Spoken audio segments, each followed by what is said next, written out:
Yes, you are all savage cabbages. Okay. Would you say lettuce is less or more savage than cabbage? Less. Significantly less savage. Lettuce is all wussy and wah. Lettuce is, you get hit in the head with a head of lettuce, you're going to be like, ugh, somebody threw some wet rag at me. You get hit in the head with a cabbage, like, ow! Why? Why?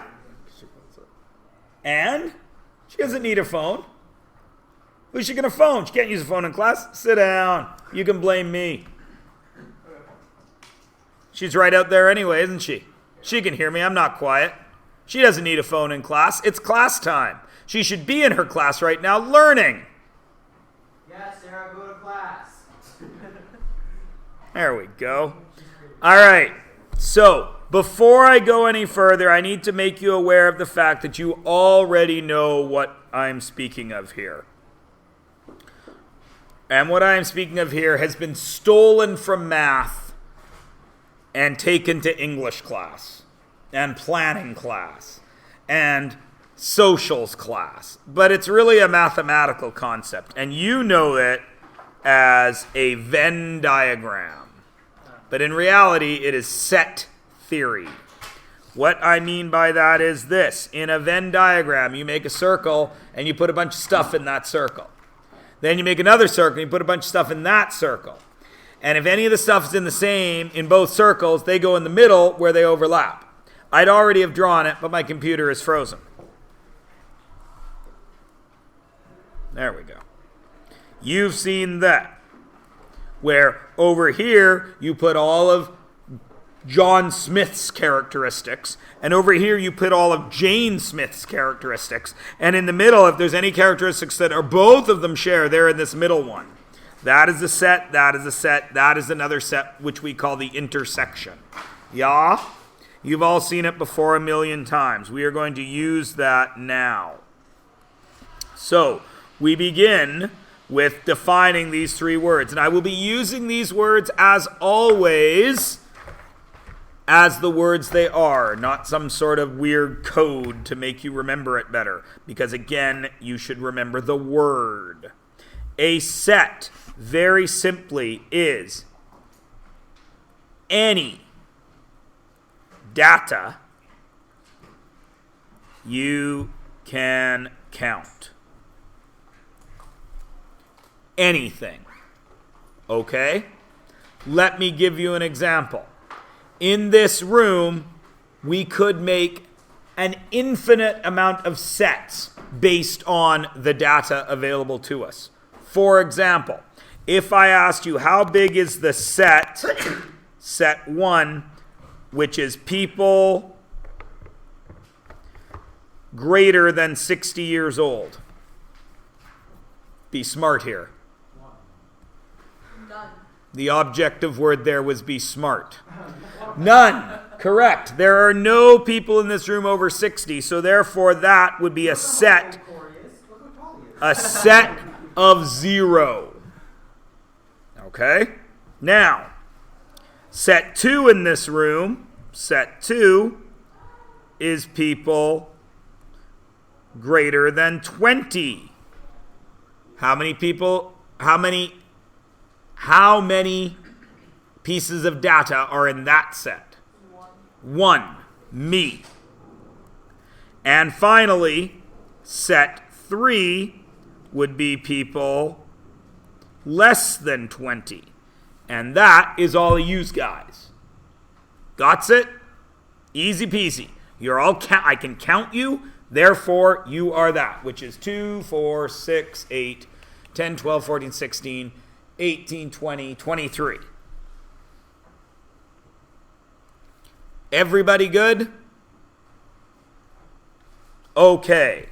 Next word, an element. An element is a single piece of data, or data, depending on how you say the word. Data is actually plural. A single piece of data is called a datum, which will show up in a minute.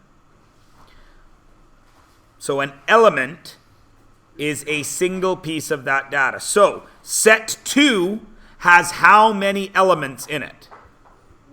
1. Me. I am the one element of that set. Okay? How many elements are in set 3? Is that spelled with 2 U's?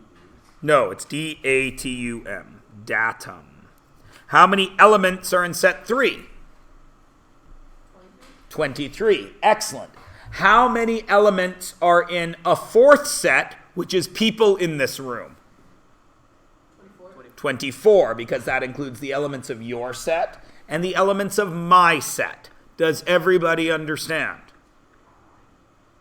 Awesome, possums. And the third word you need to know is a relation. And a relation is any comparison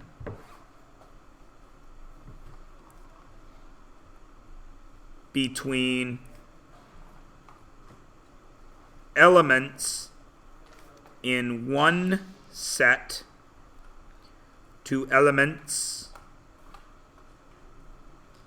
in another set. Alright?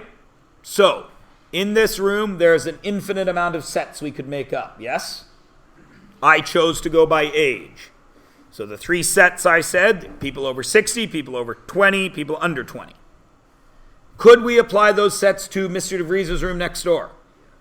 Yes, indeed we could. Would there be anybody over 60? No, Mr. DeVries is not over 60. Is there anybody over 20? Yes, Mr. DeVries is over 20. Is there students in that room under 20? Yes. Okay. Once we compare the two, we have made a relation. We have sets in here, we have sets in there, right? There is 1 person over 20 in here. That compares to 1 person over 20 in there, right? What if Mr. Clark, who just walked by, walked into Mr. DeVries' room? Then it would be 1 here compared to 2 over there. Is everybody good? Excellent. All right, let us go down and see what this actually looks like. Here I have a graph. A graph is a pictorial representation of a relation, which means if it's a relation, I must be comparing 2 sets of data, yes? What are the 2 sets of data being compared in this graph?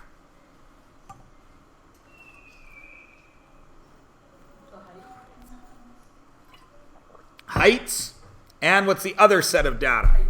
Type of dog. Everybody cool? All right. So, set 1 is types of dog. What are the elements of that set?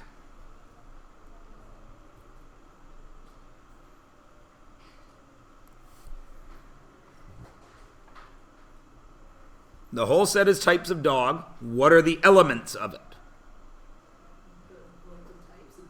Yeah, so what are they? Hound, which is a real dog. Chihuahua, which is not a real dog. Corgi, which is the dog the queen likes. Lab, which is a good dog. Shepherd, which is a good dog. If you mix them, you get the best dog ever. That dog.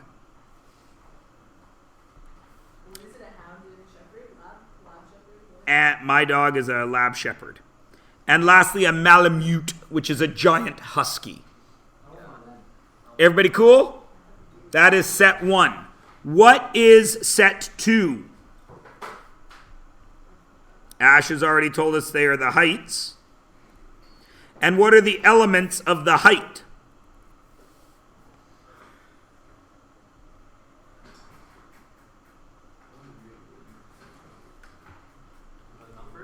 Excellent. So, what are they? What is one height that I have? 60. Then what? 12. Then what? 30. Then what? 45. Then what? 45. Then what? 80. Everybody agree? Now, if I just said, name 5 types of dog, 6 types of dog, and you said Hound, Chihuahua, Corgi, Lab, Shepherd, Malamute. You've made a set, yes?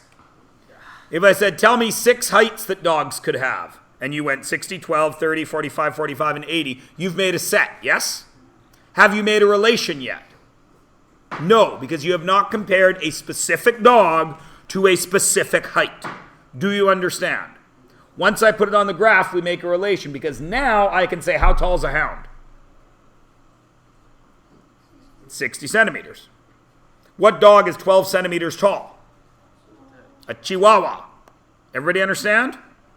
Because once I put it on the graph, you now can compare elements of one set specifically to an element of the other set. Does everyone understand? That is the basic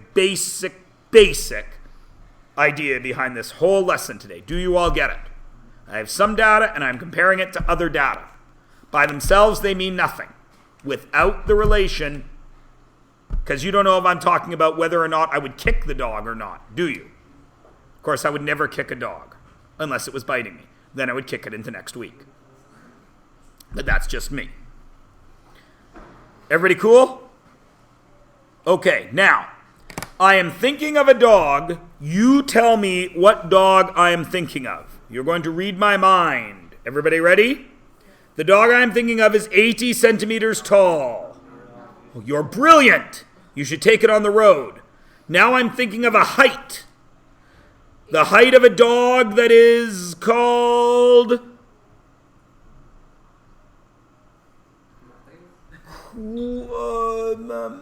a dog that is called High Tea with Queen Elizabeth. Why? Because obviously that's a corgi, because only the queen has corgis. Nobody else has corgis. I'm just kidding. People love corgis. Everybody good? Now I am thinking of a dog that is 45 centimeters tall. What dog am I thinking of? No. You're not hearing me. I am thinking of a dog. What dog am I thinking of that is 45 centimeters tall? Justin. Shepherd? No. Louis. No. Corey. Lab shepherd? No. Oh. Why is this a problem? You cannot tell me which dog I am thinking of, yes?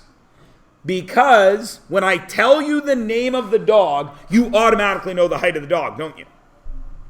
So when I go that direction, it's no problem. But when I reverse it, it's a problem, isn't it? Because none of you know the type of dog I'm speaking of if I say 45 centimeters tall. Does everyone understand?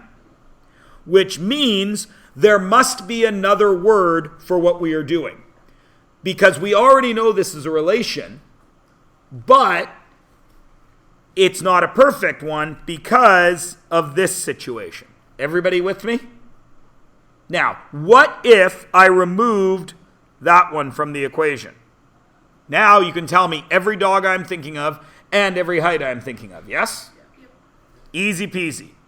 But we still have the shepherd in there. So this is definitely a relation, but it's got some issues because you can't tell me that. Everybody with me? So that is the next. We already know that word relation. If you turn the page over, you see a new word. That word is function. Now, a function is a relation.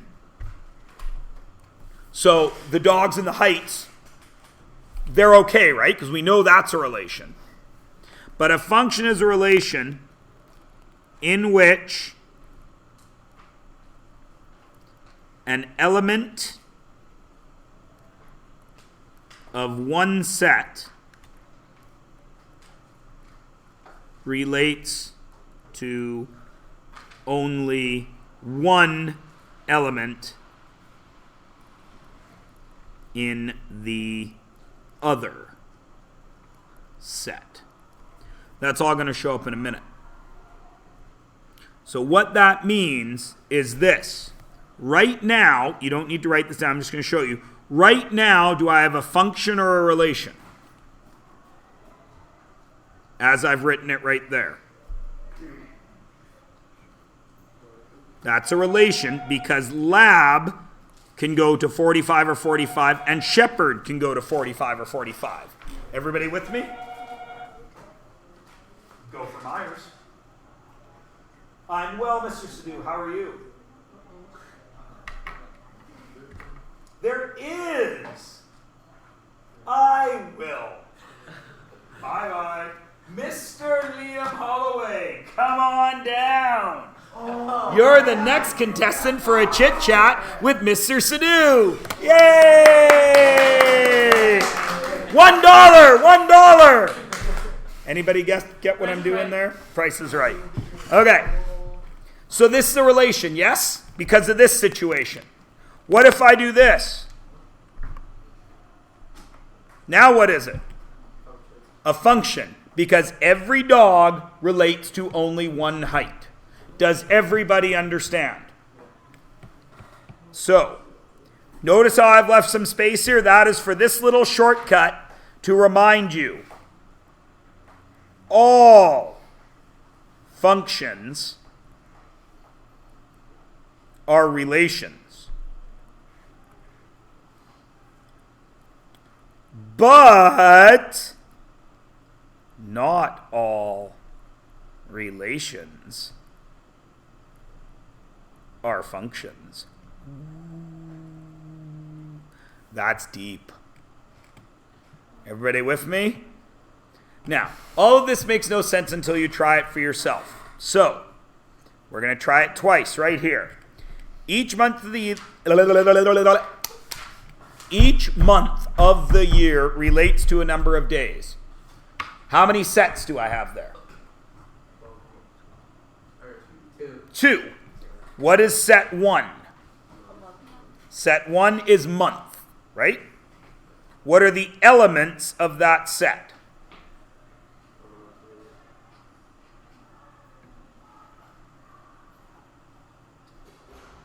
Okay, the set is the months.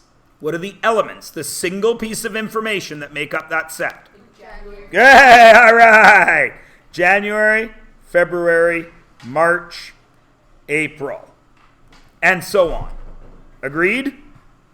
All right. What is the second set? The year. Number days. Second set is number of days. What are the possible numbers of days? 1. What month has one day? Oh, 30. 30, 31, 28. 28, and 29. Agreed? Excellent. Now, do we have a relation yet? Yes. Not yet. I haven't compared them. I have 2 sets, months and 4 numbers. Now we're going to compare them. If I say the month of January, how many days does it have? 31. 31. Absolutely correct. First try. January, 31. So could I make a pair there? I start with January, and I get 31. Everybody good? Relation. I'm comparing them. Great. What about February? 28. Well, it depends. Right. February could be 28 or 29. Am I still a function?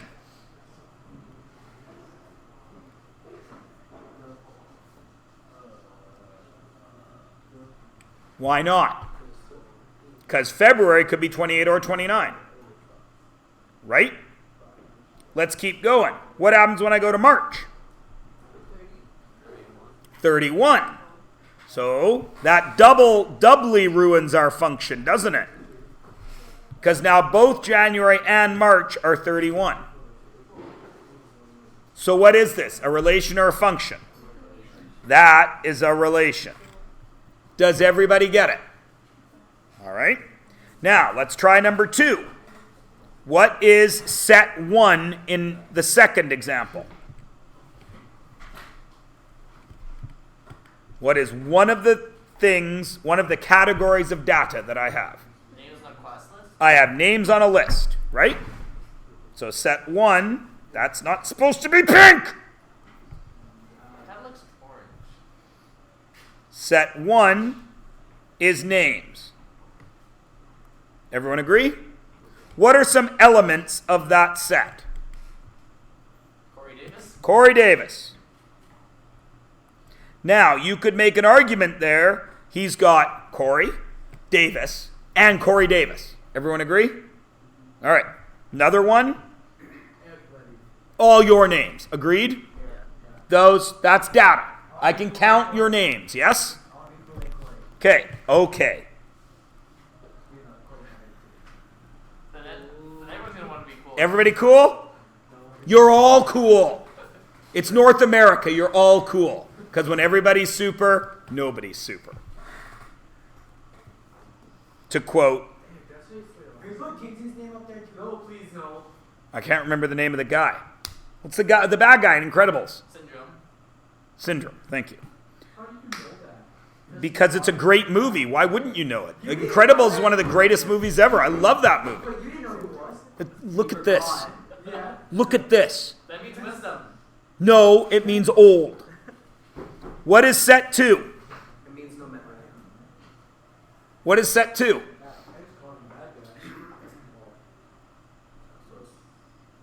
Us. You. That person right there is a data. Can I count that person? He is a datum. 1.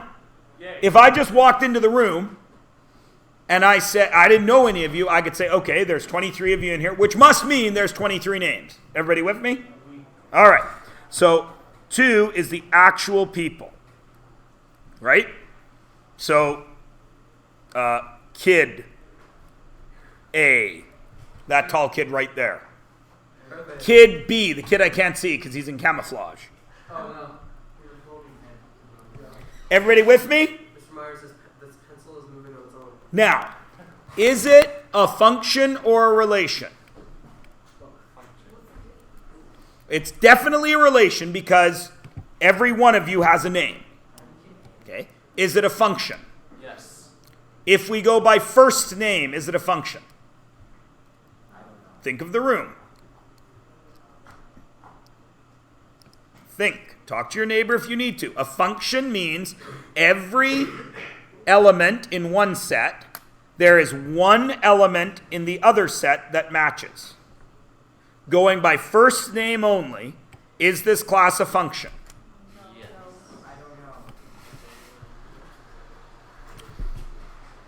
Is that a person in the class? This one. Or that one. This one. Is that a person in the class?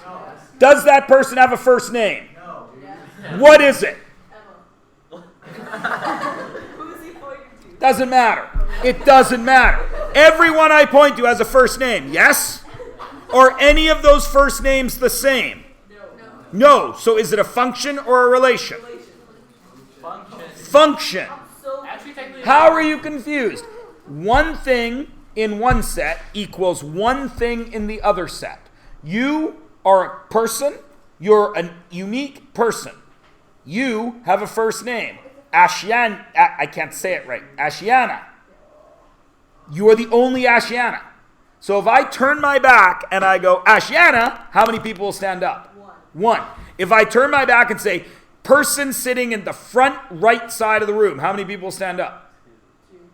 Front right corner. You. Because this is the front, that's the right. Well, that's the front, so you're all facing me, that's the right. Do you understand? You are one person, you have one name, so it is a function. Got it? What if I go by last name? Function or relation?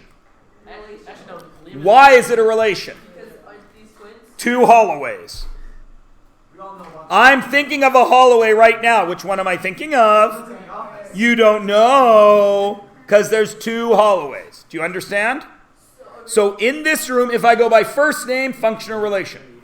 Function. One. So if I go by first name, it's a function. If I go by last name, it's a relation. Because 2 people have the same last name. You with me? What if I go by first and last name? Then it's a function again. Everybody understand? Now, let me ask you this. In all of grade 10, if I go by first name, function, or relation? Relation, because there's lots of kids in this grade that have the same name as another kid in this grade. Same first name, yes? What if I go by last name? Relation, because there's a lot more than one Brar, right? There's a lot more than one Holloway. Everybody agree? What if I go by first and last name? Function or relation? Nope, not in grade 10. Why? Because there's 2 Jasreet M. Dillons. Oh, I didn't know that. Yeah. They even have the same middle name because they're both in my homeroom and I taught them both this year. They spell it the same. They have the same middle name. They have the same last name spelt the same. It is the first time ever in 20 years of teaching about functions that I've been able to say that even going with first, middle, and last name, it's still not a function. How would your parents do that? They're not related. It's just dumb luck. There's other Matthew Charles Myerses in the world too. It just happens. Your name is Charles? Yes? Oh, I didn't know that. You can tell us. I'm gonna call you Charles. Whatever. Aight? Everybody cool? Everybody cool? Okay, I can't go on unless you're okay with this. Because the next thing is where it starts to get hairy. Everybody cool? All right. Now, let us move along, cabbages. 4 new words. The dependent variable, which I'm going to write, everything about the dependent variable I'm going to write in red. What does the word dependent mean in English? By itself. Independent. You rely on someone or something. It relies on something else. Okay? What does variable mean in English? Unknown. Could be different. Could be something. Variety. It changes. Okay? So the dependent variable must be something that changes, and it depends on when something else changes. Everybody with me? Okay. So the dependent variable is an element of a set that changes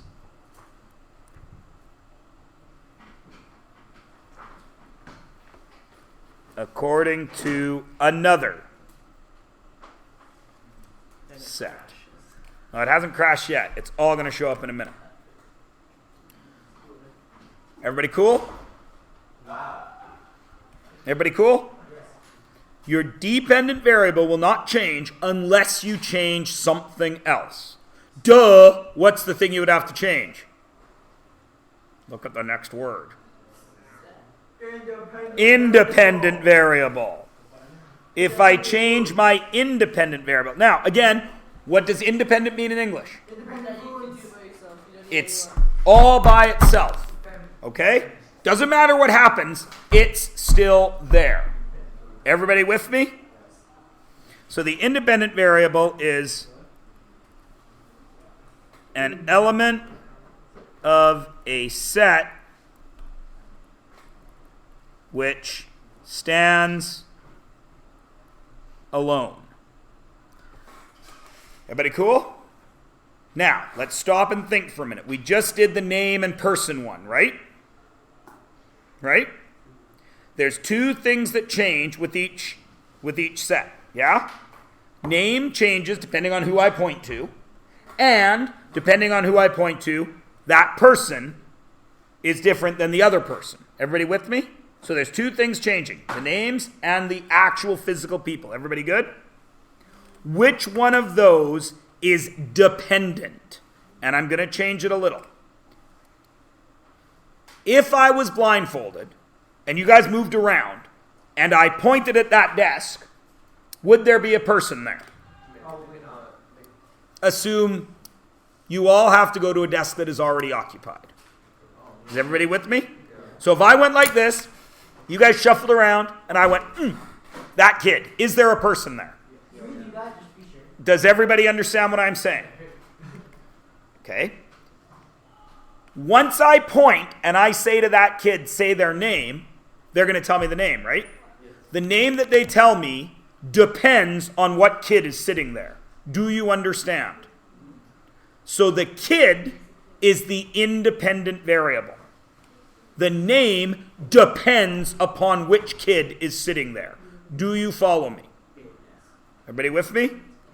All of you know there's a kid sitting there, but if you were all blindfolded, you also would not know who it was until they spoke. Everybody good? All right. That's the difference between dependent and independent variable. All right? Now, we have two more words here, and they work together. The dependent variable works with the range. And the range is simply the set of elements in the DV, dependent variable. So we all said that the name is the dependent variable, right? Because your name depends on which kid. Everybody with me? So the range of dependent variable would be all your names. Everybody cool? The dependent variable is the name. The range is the set of names. Everybody good? All right. So the independent variable must work with the domain. And the domain is the set of elements in the IV, independent variable, which would be kid 1, kid 2, kid 3, up to what? Kid 23, which would be everybody in the room. Do you understand? All right, now, over in this box right here, we're going to write something. 99% of the time, we write this comparison as IV DV. You put the independent variable first and the dependent variable second. So, when I point at that kid right there, what gets written under IV? He's the first kid I pointed to, so he would be kid 1. Everyone agree? That's the independent variable. What is the dependent variable? His name, which is Corey. Does everyone understand? Where else in math do you see a value, comma, value? Is it in that line thingy? It's on a graph, isn't it? That graph. What is this? X's. What is this? Y's. Okay? So 99% of the time, the independent variable is on the x-axis and the dependent variable is on the y-axis. But not always, because it depends on how you draw your graph. That's why I spent so long on the definitions and only 1 second on x and y. Everybody cool? All right. Now I want to show you one other thing, because there's another word we use for IV, DV, x and y. You don't have to write this down. I just want to call your attention back to about grade 5. In grade 5, you had a math textbook. Your math textbook had drawings. The drawing looked something like this. There would be a square with a bin on the top.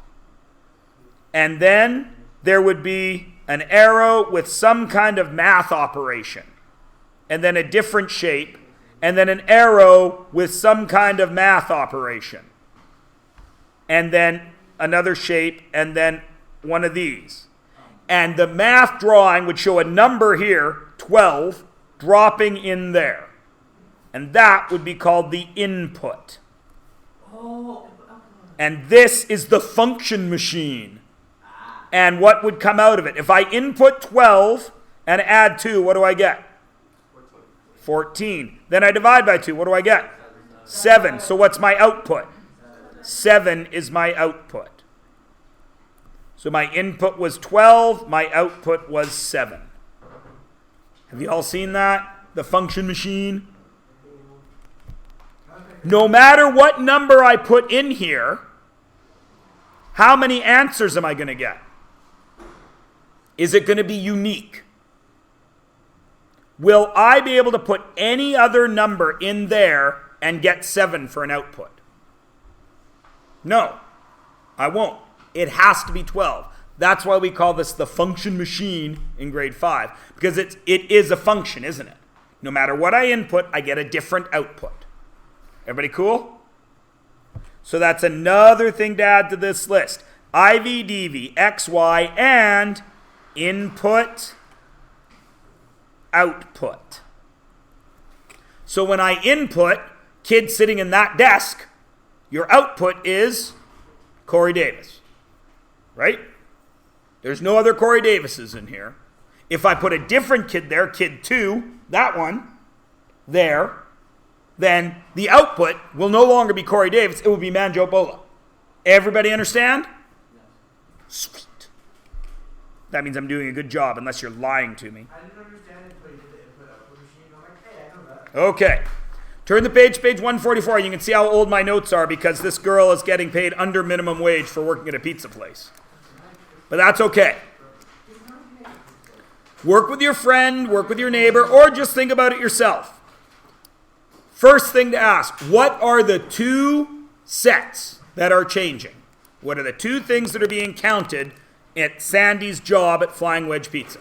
Oh, I love that. Yeah, it's delicious. What are the 2 things that are being counted? Corey. Time she works there? Hours she works there. Because that changes, right? Some days she will work, some days she won't. Some days she'll work 8 hours, some days she'll work 3 hours, 4 hours, right? Okay, good. What's the other thing that's being counted? Her pay. Some days she's going to get paid, some days she's not. Everybody agree? So there's my 2 sets. I have pay and I have hours. Which one is independent? Which one is dependent? Don't yell it out. Think about it for yourself for a few seconds. Even if you already know the answer, let everybody else think about it for a few seconds. While I sit here and look pretty, which is what I do best. Shut it. Who has an answer for me? You're 50-50, even if you haven't been paying attention. Corey. Hours is independent? Hours is independent, according to Corey, and pay is dependent. I'm not saying if you're right or wrong. Why do you think that? Well, because the pay is calculated by the amount of hours she works there, so wouldn't the pay be dependent on the amount of hours she works there? Absolutely correct. If I don't go to work at Flying Wedge Pizza that day, my name's Sandy, do I get any pay? No. Is it possible for me to get paid for doing some other job on that day? Yes. So therefore, the pay in this scenario where we are comparing hours worked at Flying Wedge and pay, the pay depends upon the hours worked. Everyone agree? All right. Now, identify the domain and range. So now I know the domain is the set of values that make up the independent variable. So what is the lowest amount of hours I could work in a day? Oh, we're doing pay by week. Let's make it pay by day just to make it easier on ourselves. Let's change this to pay per day. So what is the lowest amount of hours I could work in a day? Technically 0, but you would get paid. Yes, 0. So my domain starts at 0. Everyone agree? And my domain are my hours worked. Agreed? So I'm going to put an H there. What is the maximum amount of hours I could work in a day and still be paid $9.50? So without going into overtime. Does anybody know? 8. Everyone agree? Now I got to make this mathy. My hours are greater than 0, aren't they? Or equal. If I don't go to work that day, it's 0. My hours can be anything bigger than 0, yes? Can they go bigger than 8? No, so my hours have to be less than or equal to 8. Does everybody understand? Because that's the only option she has to work that day. She has to work a certain amount of time between 0 and 8. Everybody good? Now let's make it mathy. We put these squiggly brackets in there. The devil horn bracket from emojis. But I draw them badly, so I just put a squiggle. Does everybody understand? If I say how many hours did she work, the answer has to be between 0 and 8. Everyone agree? Could it be any amount of time between 0 and 8? Yeah. Because it's real easy to work it out, right? If she gets paid $9.50 an hour, if she works 1 minute, she gets paid 1/60th of $9.50. Everyone agree? Everyone agree? Okay. What's the range then? What's the lowest she could be paid? $0. What's the most she could be paid? $9.50 times 8, which is $76. Agreed? Everyone agree? What's that little thing I did over? What little thing under this? That symbol? No, the thing was a really nice thing. Okay. Is everybody cool? Now, here's where it gets a little bit weird. We don't count lower than minutes, do we? If we were working out your pay. Would we? No. So really this answer has to be down to the minute, yeah? And this goes down to the cent, right? We don't have any money lower than a cent, do we? So it's not really every number between 0 and 8. And it's not really every number between 0 and 76. Do you all understand that? Okay. Now, is it a function, yes or no? Does every amount of time worked give a unique amount of pay? Yes. Yes. So it is a function. Does everybody understand? I worked for 4 hours, I get paid 4 times $9.50. If I stay an extra 5 minutes, I get 5/60ths more of $9.50. And they'll never be the same, will they? Everybody cool? All right, so that's a real life example. Now let's do a math example. Uh-oh, number, comma, number. What does that mean? What does that mean? Input, output, X and Y. X's are what? The input, the output, the independent variable, they're the input. Which means they are the domain, right? So what is the domain of this relation? I'm doing my domains in blue. What's the first value of the domain? 1. What's next? 2. What's next? What's next? Why did I have to put commas there instead of these arrows? Because it's just numbers. It's just a number. There's an input of 1, there's an input of 2. Is there any inputs between 1 and 2? Not that I know of, so I have to write it this way. Everybody cool? Okay, what's the range? What's my lowest range value?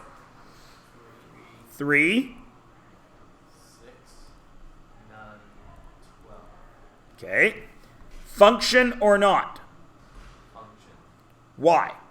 Because every number from the domain is multiplied by 3 to give the range. Everybody got it?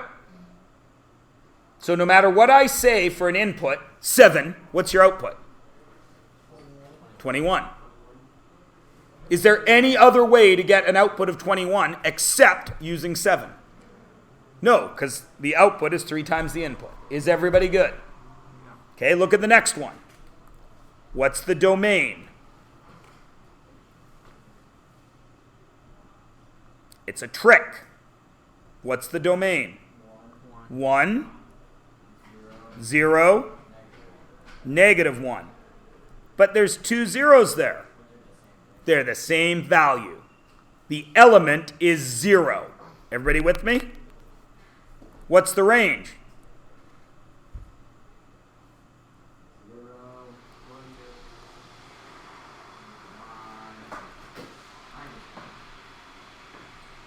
0, 1, and -1, -1. Function or relation?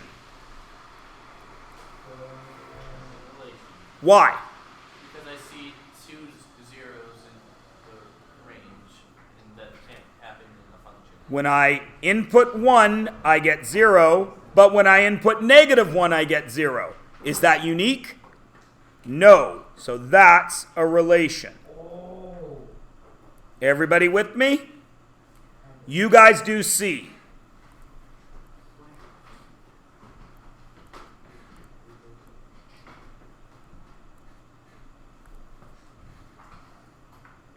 What's going in the blue brackets for domain? 2, 4, 6, 8. Who do we appreciate? Math, math, rah, rah, rah. What's going in here? 3, 4, 7, 9. 3, 5, 7, 9. Agreed?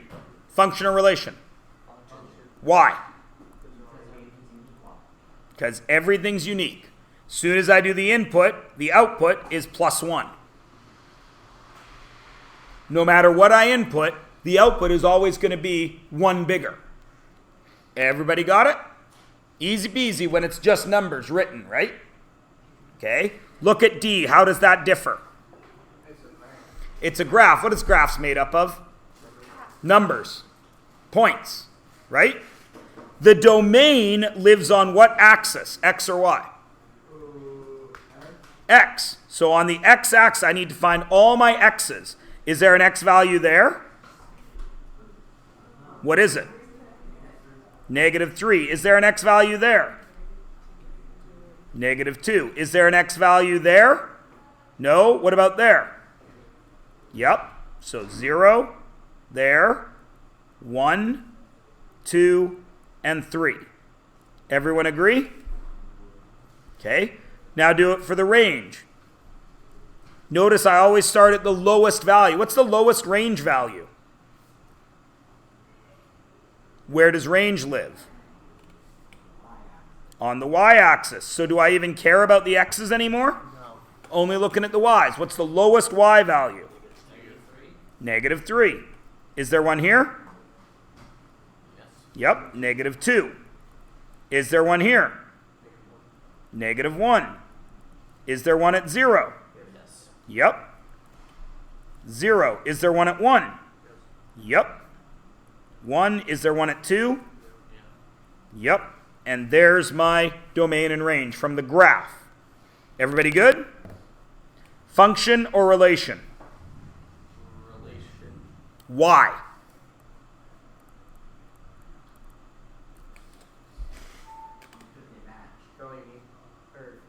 Some are the same as others. If I input -2, what outputs do I get? -1 and -3. 1 input, 2 outputs. Can't happen. Does everybody see that? Because I have -2. That's definitely an input.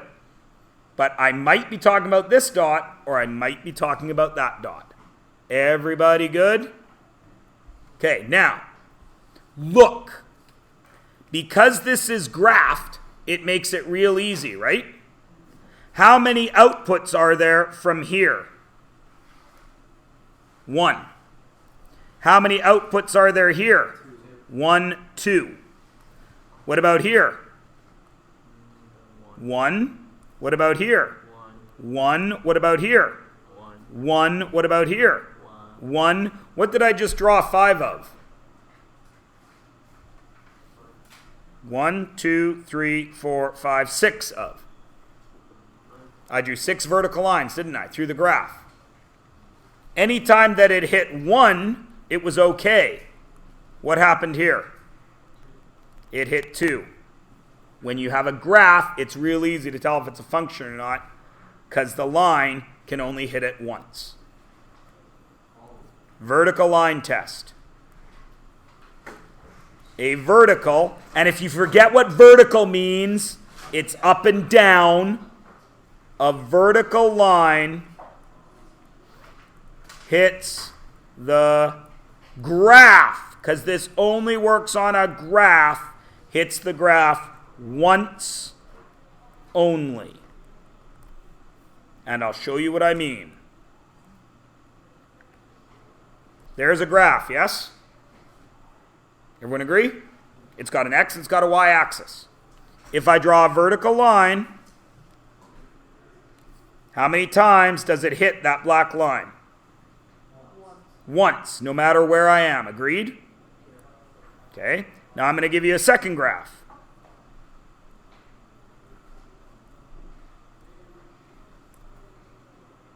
Same line. How many times does it hit a dot? Once, once, once, once, once. Still a function, right?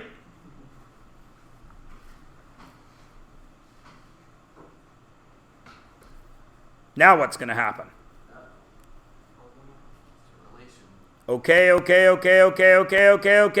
Crap! What happened right there? 1, 2, 3 times. So at that x value, how many y values are there? 3 y values. That's no good. Because you don't know what output I am speaking of, do you? Everybody understand? All right. Let's see if you really do. Is this graphed? So can I use the vertical line test? So I'm going to draw a vertical line. And I'm going to slide it along. How many dots did it hit there? 1. Function or relation? Function. What about there? 1. What about there? 2. 2. So what is it? It's a relation. Why? Because it hit twice. Because at x equals what? At x equals -1, there's more than one output. Does it happen again? Where does it happen again? At +1. Everybody good? Everybody good? Okay. Again, at +1. Thanks, Connor. Everybody cool? All right. So now I want the domain. What is the domain?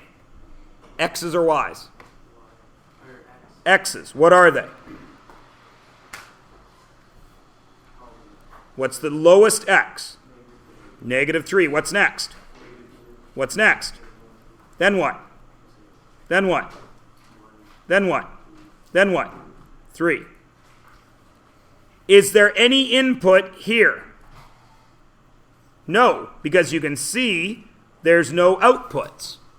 Everybody cool? So the only thing that I'm allowed to have for domain values are those numbers. What is it for range? What's the lowest range I have?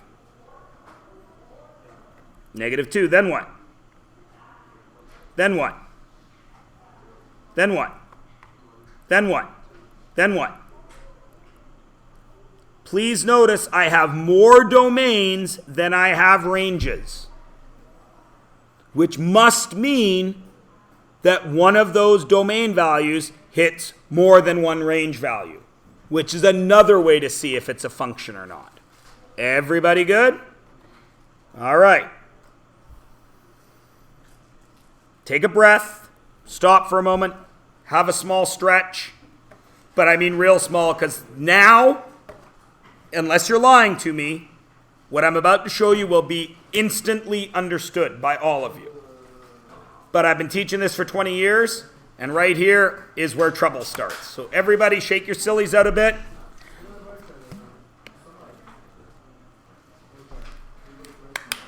Connor, really the only thing you've missed is vocabulary. Don't worry too much. It's all on the video.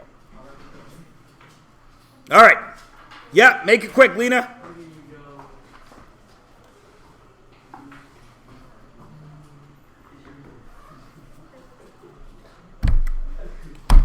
When Lena gets back, well, maybe even before Lena gets back. Before Lena gets back, we'll simply, I will ask you to answer this question. What is different about the graph of A compared to the graph of B? Pardon me? Yeah. On graph A, it's a series of points, isn't it? Right? On graph B, it's a line. Let's see what that means. My domain is on which axis? Y's or X? X. So I go to the lowest one. What's the lowest X value? right there, and it is negative 3, isn't it? Now, please notice that no matter what x value I use, do I get an output? It's constant, isn't it? No matter what I put in for x, anywhere along this line, all the way up to here, I'm going to get an output, aren't I? So doesn't that mean all of that is a domain value? Yeah. What's the lowest domain value? Negative 3, which must be less than or equal to x. But x must be less than or equal to what? Positive 3. Does everybody understand? Everybody can read that, right? My domains go from negative 3 on the left, less than x. Whatever I choose for x is going to be greater than negative 3, but less than positive 3. Everybody good? Now, I put squiggly brackets around that, and this is what we call set notation. Okay? Math guys are lazy, aren't they? They don't like to write more than they need to write. And to write that out, I need 1, 2, 3, 4, 5, 6, 7, 8 symbols. Math guys are lazy sacks of crap. So they invented another way to write this. Are you calling yourself lazy? No, I'm talking about mathematicians that made all this stuff up. The lowest value is negative 3, and we can hit negative 3. I can see right there I've got a value of negative 3, don't I? So I put a square bracket to show that I start at negative 3. And I go up to positive 3, and I put a square bracket. Why do I have to use these? Because if I put regular brackets, that could mean negative 3, 3, which is this dot right here, yes? This is what we call interval notation. And this only works if you can do that. Interval notation only works when we can shade a section of an axis. Okay? So please notice up here, I couldn't shade in the axis, could I? Because it was only 3, 2, 1. There was nothing in the middle. But here, because I was able to color it in, I can use this one. Everybody good? You try it now for range. What is my lowest range value up to my highest range value?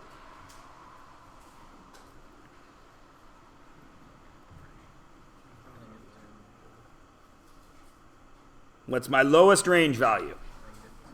Negative 2, less than or equal to x or y?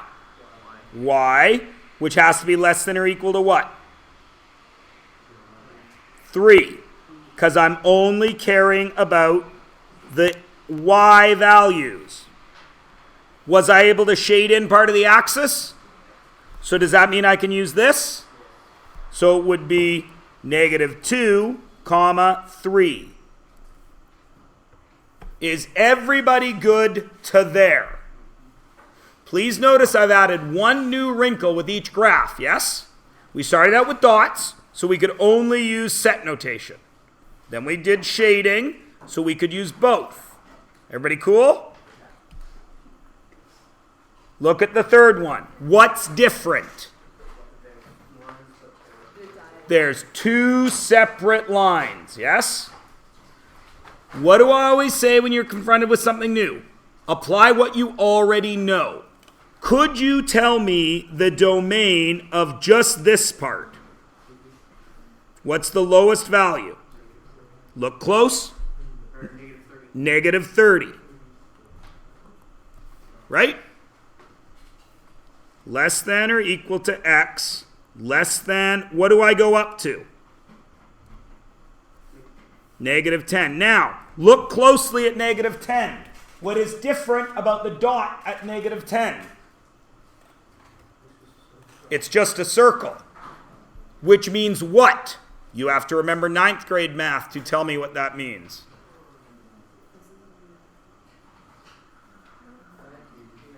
Ninth grade? What are you talking about, Mr. Myers? I'll remind you. X plus 2 is less than 9.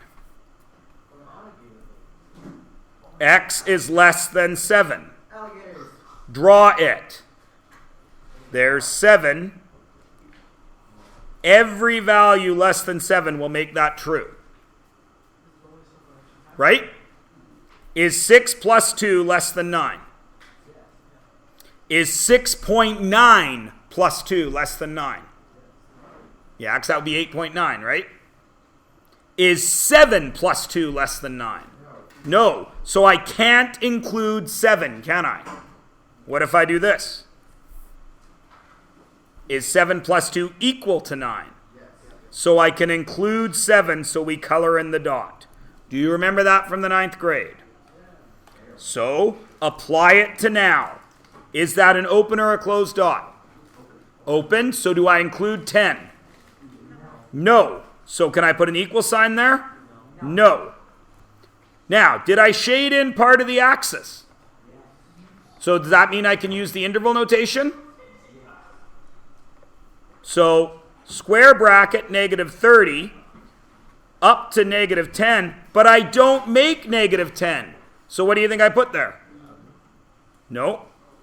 A round bracket. Does everybody see? Okay. Now you're smart kids. There's another bit of domain, isn't there? From where to where? 0. Does it make 0? How do you know? Colored in dot. X. And what does it go up to? 30. Does it make it to 30? Why? How do you know? Because it's an open dot. So I can't put an equal sign there. Agreed? What would that look like written this way? What's the first bracket? Square. 0. What's the second bracket? Round, because I don't make 30. Since there's 2 of them and they're on the same graph, they get this big U in the middle, which stands for union. This set and this set. When you do more set theory work in grade 12, you'll get other symbols here for when you don't include them. But for us, we're just going to do including. Everybody good? Now you try it for the range in both forms. Go. Everybody cool? Now how do I write it in the other form? Square bracket, negative 20, comma, 0, round, union,